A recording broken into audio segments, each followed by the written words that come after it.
Hello, and welcome to week 2 of the series that Nate kicked off last week, Discipleship 101. Last week he was talking about worship and how when we are actively worshiping in all these different ways, how it will help us be better disciples in the sense that when we are worshiping, we are giving God more of ourselves, whether it's through fasting, musically, in all the different facets. We are putting ourselves second and we are putting God first. And when we're following God that strongly, then we are being good disciples, right? And so this week, we're going to talk about community. So first off, for anyone who doesn't know what community is, pretty much anyone you have a relationship with, or even to some extent, anyone you can kind of come into contact with. Maybe someone you have community with.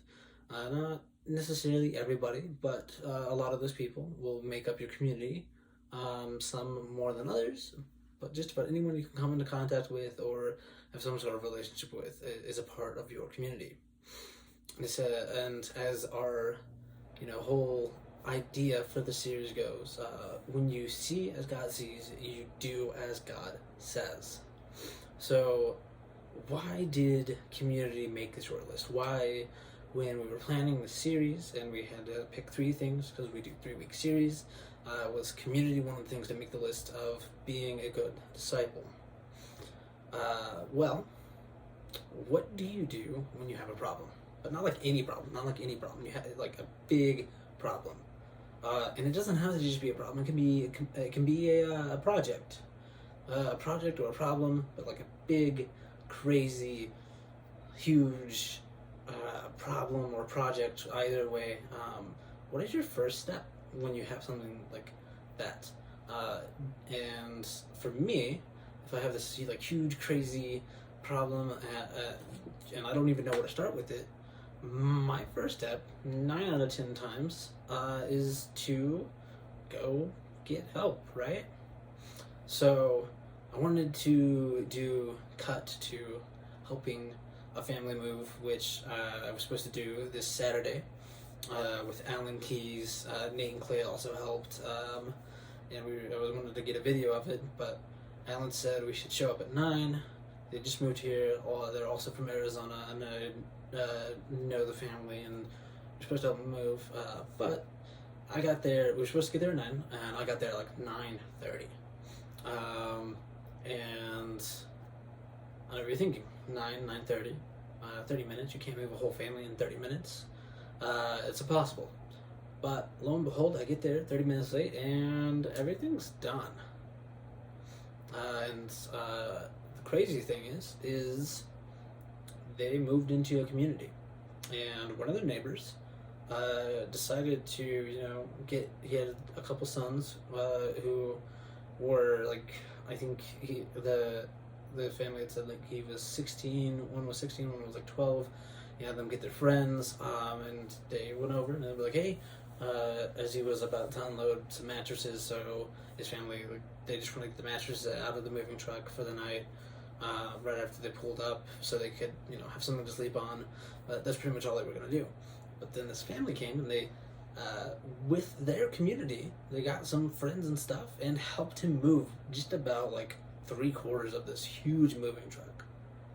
They just like, and they haven't even met him yet, but they got their friends to do it, and it was a lot easier. And moving is a pretty good metaphor or a pretty good example, of like the importance of community. Because sure, you can move your whole household of things, washer, dryer, all of your, books, all of your movies, all your games, your desks, your entertainment centers. Like, you can move all this stuff on your own. But when you have more people and you have that community around you to support you with that, it's gonna be a lot easier.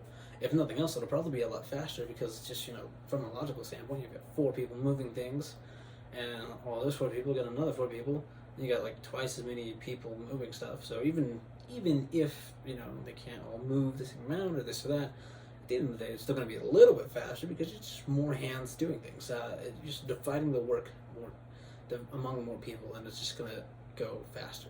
So it's going to go faster, it's going to be easier.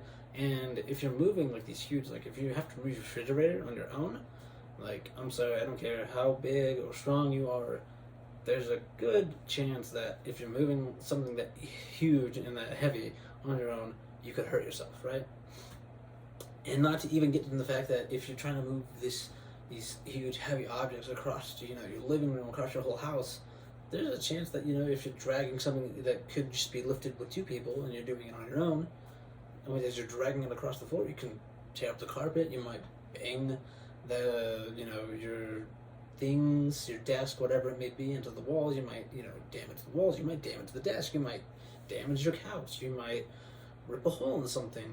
And so when you have more people doing things, and you can have more control over what's going on, it's more likely you're going to do a better job and come to the best, move things to the best of the ability. And when we have these huge problems or projects that we don't know what to deal with, when we have more people involved, it works a lot of the same way. If you have this struggle that you're going through and you're working on it on your own, you'll eventually figure it out, with your relationship with Jesus or whatever else, by praying through it or worshiping and growing as a person. Eventually you may figure it out, but all the time you're struggling, you're not doing yourself any favors. It's a struggle for a reason, and you may be hurting yourself through that. There may be wounds that are forming in you through that struggle that you could have solved sooner and may not even have to have dealt with at some point or another. When you get other people to help, it's gonna probably go a little bit faster, because if you find somebody who's gone through that same struggle and you're going through right then and there, they're gonna know what they did to solve it, and even if it's not the perfect solution for you, they can help you work through that. And who would want to move all of their stuff on their own, right? If you had the option to do it on your own or do it with a friend, why would you not want to do it with a friend? That's the whole point of community. Community is to help you succeed. Community is there to support you when you are following Christ. Community is put into our lives to help us be better, to do better. It even says it in Proverbs 27:17. This is the NIV version. It says, 17 reads, "As iron sharpens iron, so one person sharpens another." We are made to strengthen and sharpen each other. We are made to support each other whenever we're struggling, whenever we need help, whatever it may be. A lot of people get in this mindset of I don't want to inconvenience somebody, I don't want to reach out. But that's the whole point of having people around us. People were made to be in community. That's why during this whole season of COVID, so many people are struggling with depression and different things that are going on because we have to isolate. And it's hard on everybody. Nobody wants to be doing it. Even the introverts out there, I'm sure, I know some, and it's too much. Even if you're a more introverted person, to be completely cut off for a while, it's hard. It says this in Ecclesiastes 4, 9 through 12. This is the New King James Version. It says this, two are better than one, because they have a good reward for their labor. For if they fall, one will lift up his companion, but woe to him who is alone when he falls, for he has no one to help him up. Again, if two lay down together, they will keep warm. But how can one keep warm alone? Though one may be overpowered by another, two can withstand him, and a threefold cord is not quickly broken. So we have community to help us be successful. We have community, imagine, again, in the whole moving scenario, if you're moving this huge heavy box and you just can't, and you fall, and it's on top of you, you're stuck there. And it says, woe to him who is alone, who falls alone. He's just stuck. He's fallen, and, just like those Life Alert commercials, I've fallen, and I can't get up. I don't know what to do. You have that Life Alert. That the Life Alert is your community. You can press that button and someone will come and help your community. If you fall and you're moving stuff with other people, like odds are, even if you're on the second floor and you're all alone and nobody can hear you, eventually people are gonna walk through the house and uh, do a check, make sure they got everything out of it, and then they'll see you stuck on the ground, and they'll be able to help you move that box. They'll be able to help you continue on and press forward and finish, the move or whatever it is that you're going through, whether it's a struggle or this or that. But we don't have community just to help us. We have to play our role in the community, and so we all have things that we're going to be good at. We all have things that we're not going to be so good at. So for me, I drive a car. I've talked about it before. I'm sure a lot of you drive cars if you're driving age. And all of you who aren't, I'm sure eventually you will have to drive a car. It's just, a part of life, right? Everyone has to go to work and do things. Not everyone can just walk to everything. And I'm sure you can always get a ride, but it's not always the most convenient, and you gotta, work with other people. But sometimes you gotta, just take it upon yourself. So I'm going on a tangent. Anyway, everyone's going to drive every now and then. So one of the things you have to do when you're driving is you have to maintain your car. Now, if you're like me, you know nothing about cars, and you've been able to get by on everything else, on other people's skill sets and your community. But like I said, there's some things that we aren't good at, and there's some things that we are good at. So for me, I don't even know what all goes into regularly maintaining a car. I know you have to change your oil, and I hear things about replacing fluids, and I've watched a few hospital TV shows, and when someone comes in and they're dehydrated, they get fluids, but I don't think it's the same fluids, but it could be, because I don't know.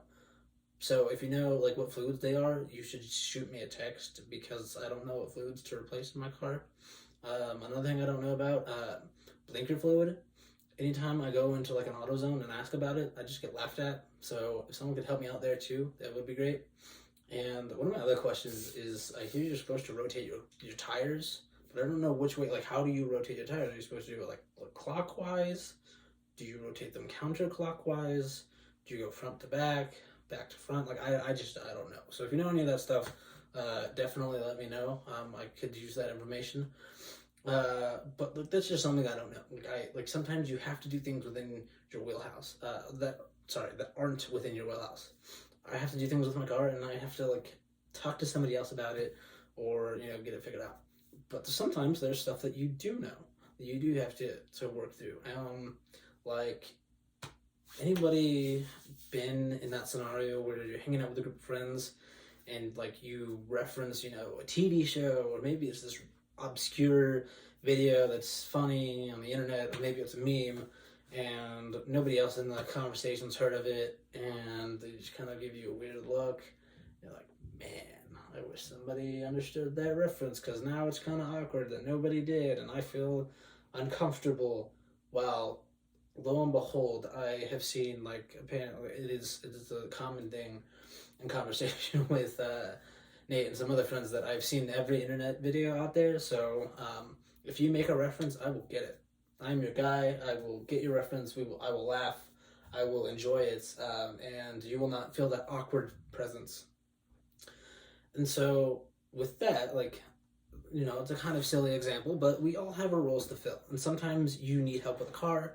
I remember back when we were first getting started at meeting back in person with the Ogden Youth Group, Zana and I, and every week we had to call somebody to help us, because there'd be different things, whenever they closed it down, everyone cleaned everything, and so a lot of stuff got unplugged and unhooked, and we had to reset everything up. But I had never done it before.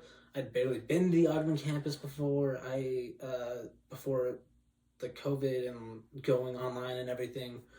And so I had no idea what I was doing, and Xana had no idea what she was doing, and it was a mess. And we every week had to call somebody to help us go through it.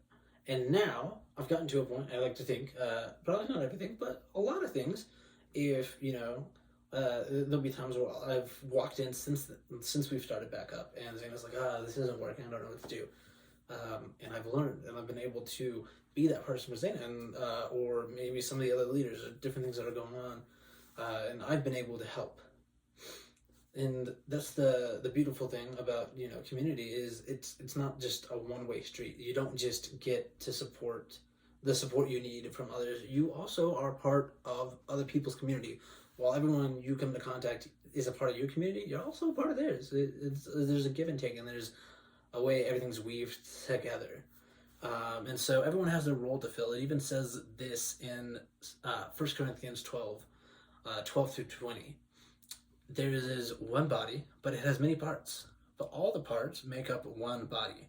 It is in the same Christ.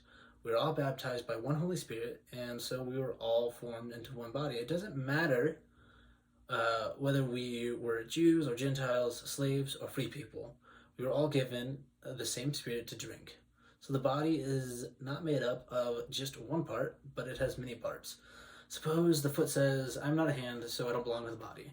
By saying this, it can't stop being part of the body by simply not wanting to the role that they have, or not liking it, or not feeling as important, and simply saying, oh, I'm not this, so I'm not a part of the body. It doesn't make them any less part of the body. It can say that, it can think that, but it doesn't make it true, And it goes on to say, if the whole, where am I? And suppose the ear says, I am not an eye, so I don't belong to the body. It's the same thing. Imagine if the whole body were an eye. How could it hear? It couldn't. If we were just a big floating eye, we would not be able to do so many things that are all very important. So we wouldn't, if it was just an eye, we wouldn't have a mouth. We wouldn't be able to consume things for energy. We would just sit there and see things and not be able to do anything about them. If the whole body were an ear, how could it smell? God has placed each part of the body just as He wanted it to be. If all parts were the same, how could there be a body? As it is, there are many parts, but there is only one body. So essentially, that's the thing. We all have a role to fill. Just as much as you need community, your community needs you. We all need community to help us be successful. And our community needs us to play our part. We all have a role to fill. We all have different gifts. We all have different talents. We all have different things that we bring to the table. So, I can understand your references, but, just as much as, I can, do different things, record a video message for Nate every now and then. There's somebody out there who needs to help other people set up the tech for when we go back into person. There's somebody who, we all have the roles to fill, right? I can't do everything. Nate can't do everything. Nate could probably do a lot of things better than I could, but he still can't do it all on his own. We all need people around us to help support us. And we all have roles to fill. So how do we live this out? Well, first, if you need the community and you need that support, you have to humble yourself. You have to be willing to admit to yourself, I can't do this. I don't know where to start on this problem. I don't know where to start on this project. I haven't done this before. I need help. And be willing to realize that your community is there to support you. That's what they're there for. That's what it's good for. And it's not, being a burden to ask for help.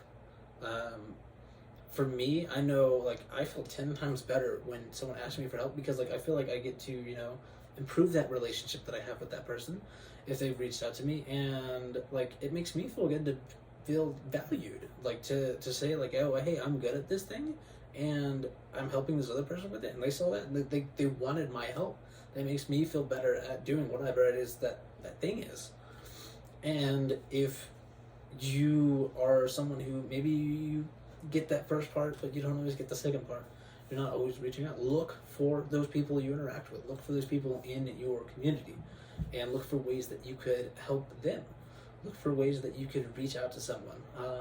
And that'll kind of be your homework, or your thing to work towards, is, are you getting help when you need it? And are you looking for ways to be an active member of your community? Are you looking for ways that you're reaching out and helping others around you, using your skills to just make life easier? And so, yeah, go and find your community.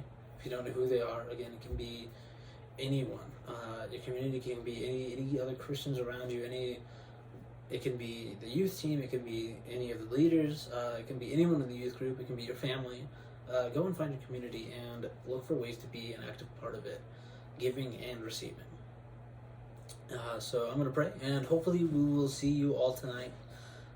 So yeah, dear Lord, I just thank you for your Son, who you sent to die for us, and who you sent to be an example to us in his relationship with his disciples, of how he led them, but also let them be an active part of what he was doing, and even asked them for help, whether it was prayer, times of prayer, or times of rest. He would have them do things for him.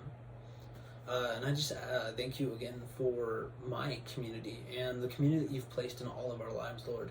Anyone who's seen this, that even if they don't know who that is yet, that you've given us people around us to help support us and help us be successful disciples, because that's what we want, Lord. We want to be less of ourselves and more of you, and you've given us a community to help us work towards that. So I thank you for all you're doing in our life, all that you are walking through us with, and I ask that if someone's struggling with something and they haven't reached out, that they can learn to use their community, and for those who may see someone who's struggling, that they can in their community, that they can step in and fill their role and help others around them out. In your name we pray, in your name, amen. Alright guys, thank you for watching, and thanks to Nate for letting me do this for you guys. I always enjoy being able to talk to you. And yeah, so hopefully again, we see you all tonight in the video call. And I hope everyone has a great week.